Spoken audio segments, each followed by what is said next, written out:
The alien woman was not supposed to survive the crash. When the battle above Karen 9 ended, the sky burned for hours.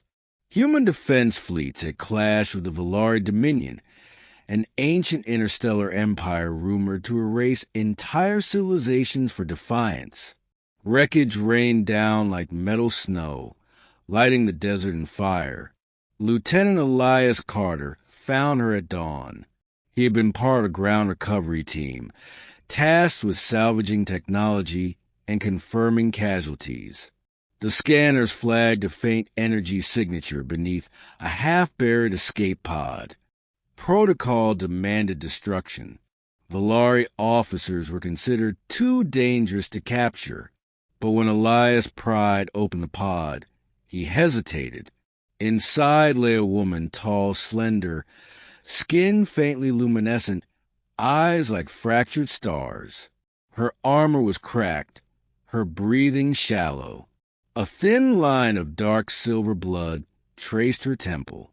She was not roaring, not attacking, not even conscious. She looked fragile, against every order drilled into him. Elias carried her back to the outpost. He told himself it was for intelligence. He told himself it was strategic. But deep down, he knew the truth.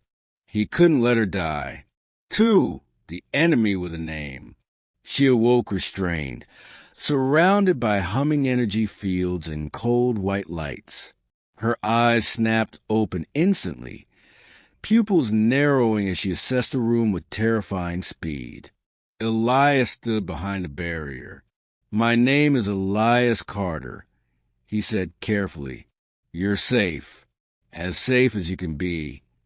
She laughed, soft, broken, humorless.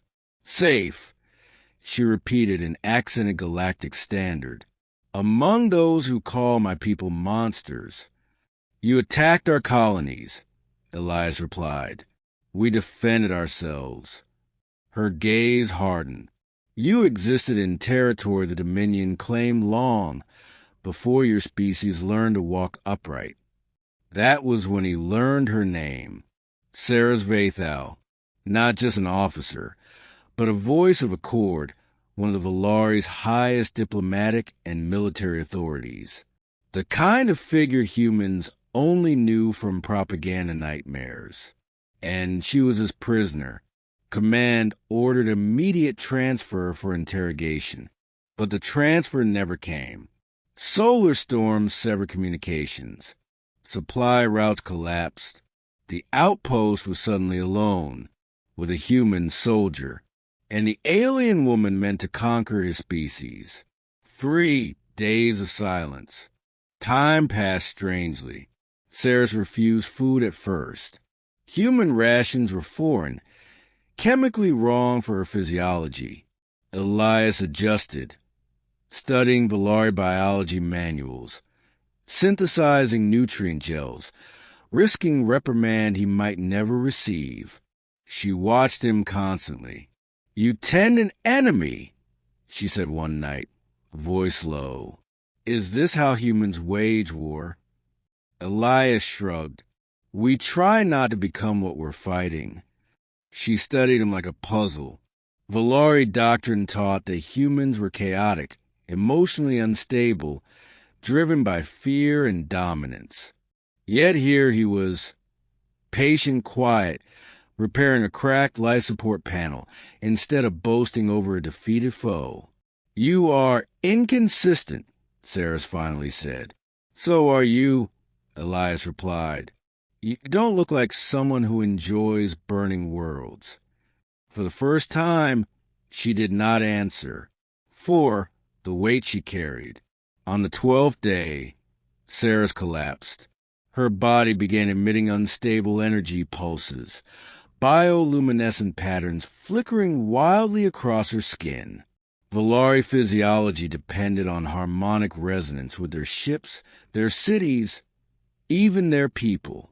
Cut off from the Dominion's network, she was unraveling.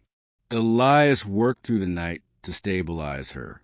She drifted in and out of consciousness, murmuring in her native tongue. When she finally focused on him, her expression was raw, unguarded. "If I fail," she whispered, "my people will fracture." "What do you mean?" Elias asked. "The Dominion is bound by shared resonance. Emotion, purpose, memory. I am a node, a living anchor. Without me, civil war. Collapse." Elias swallowed. "You're saying this war exists because of you?" She met his eyes. "I am saying peace once existed because of me." 5.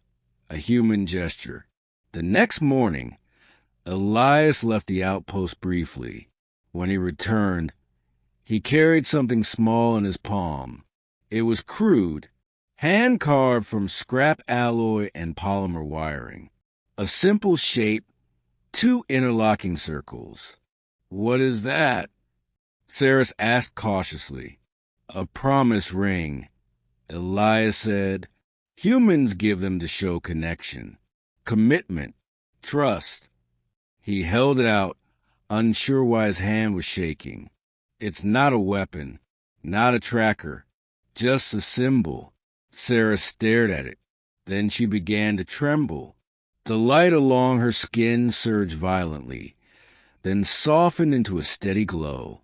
Her breath hitched as if struck by an invisible force. "That object," she whispered, voice breaking, "carries intent." Elias frowned. "It's just metal." "No," she said. "It is meaning." She pressed the ring to her chest, and something ancient awakened. 6. The truth of the Valari. Saris explained what the Dominion had never revealed. Valari evolution had fused emotion with physics. Their empathy shaped energy fields. Their symbols carried literal power because belief altered reality at the quantum level. Humanity unknowingly had the same latent capacity, but unfocused, untrained. "This gift," Sarah said, eyes luminous, "is an act of unconditional intent. In Valari terms, it is a vow of resonance." Elias sat back, stunned. "You're saying my people could do what yours does?" "More," Saris replied softly. "You feel without restraint. You hope without calculation. That makes you dangerous and extraordinary." The ring had stabilized her completely. For the first time since the war began, the Dominion psychic network pulsed with a new signal, one born from a human heart. The call across stars. The galaxy listened. Valari commanders froze as unfamiliar resonance rippled through their fleets. Entire armadas powered down mid-assault. Crews overcome by visions not of conquest, but connection. Sarah stood at the outpost transmitter, her voice amplified across light years. "This war was built on fear," she declared. "Fear of what we did not understand. Human leaders intercepted the signal.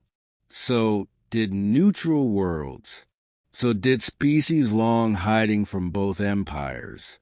Elias watched his history bent. Saris turned to him. "Your gift gave me strength," she said.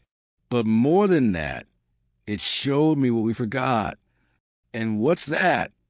Elias asked. "That peace is not negotiated," she whispered. "It is chosen." 8. Betrayal. Not everyone welcomed change. A Valari warlord, Kael'threx, rejected Saris's call. He severed his fleet from the network and launched a direct assault on Karen 9, determined to eliminate the corrupted voice. The outpost offenses were laughable against a dreadnought. Elias prepared evacuation protocols. Sarah stopped him. "No," she said calmly. "This ends now." She placed the ring back into Elias's hand. "Stand with me?" she asked. "Not as captor and captive, as equals." Elias didn't hesitate. 9. The battle that wasn't. As Threx's fleet descended, Ceres and Elias broadcast a single message, not words, but resonance. Human soldiers across nearby systems felt it, an unfamiliar warmth, a sense of shared purpose. They focused together, believing in protection rather than destruction. The ring glowed, reality bent. Threx's weapons powered down. His crew collapsed, overwhelmed by the emotional feedback of billions of minds choosing unity over fear. The dreadnought drifted harmlessly past the planet. The war ended without another shot fired. 10 Aftermath. Months later, the galaxy looked different. Human and Valari scientists worked side by side, studying resonance theory. Borders dissolved. Long silent civilizations reemerged. Elias resigned his commission. Ceres relinquished her title. They were no longer symbols of opposing sides, but of a shared future. On a quiet balcony overlooking a rebuilt city, Ceres turned the ring between her fingers. In my culture, she said, this would bind two souls across lifetimes. Elias smiled faintly. In mine, it just means you're not alone. She met his gaze. Then, perhaps, she said softly, our cultures were never so different. 11. The whisper that changed everything. Before the Galactic Council, Ceres delivered her final address.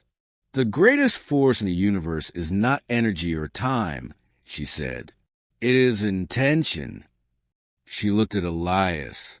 A human showed me this, with a gift small enough to fit in his hand. The chamber fell silent, and across the galaxy, a new era began. 12. Epilogue. Long after the war became legend, children learned the story, not of fleets or weapons, but of a human who gave an alien woman a simple gift and changed the fate of the stars.